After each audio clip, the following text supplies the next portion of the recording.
नमस्कार, मी सचिन गव्हाणे आपलं स्वागत करतो न्यूज टॉप 9 या बुलेटिनमध्ये। बुलेटिनची सुरुवात करूया दिवसभरातील मोठ्या राजकीय बातम्या।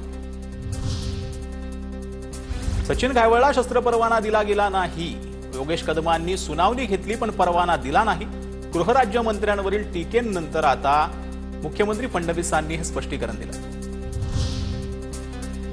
घायवळ संदर्भातील आरोपांनंतर योगेश कदमांनी उपमुख्यमंत्री शिंदेंची भेट घेत भूमिका मांडली। तर चुकीचं काही केलं नसल्यास घाबरू नका, टीकांना जशास तसं उत्तर द्या। शिंदे कदमांच्या पाठीशी सूत्रांची माहिती।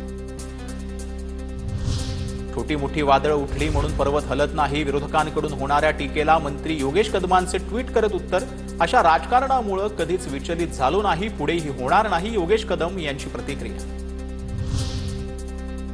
निलेश घायवळवर प्रश्न विचारल्यानंतर उपमुख्यमंत्री एकनाथ शिंदेंनी उत्तर देणं टाळलं। छत्रपती संभाजीनगरमधील कार्यक्रमात पत्रकारांनी विचारलेल्या प्रश्नानंतर शिंदेंनी बोलणं टाळलं।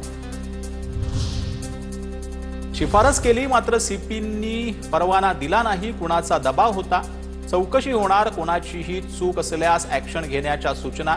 अजित पवारांची माहिती।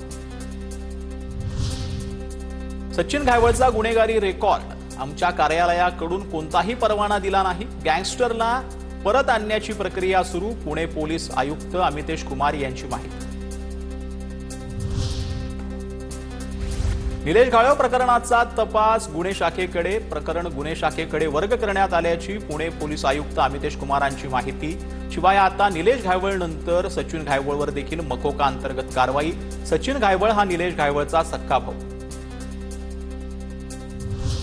निलेश घायवळ प्रकरणात मोठी बातमी समोर। निलेश घायवळ आणि सचिन घायवळच्या खरेदी विक्री व्यवहाराच्या आर्थिक गुन्हे शाखेकडून चौकशी सुरू।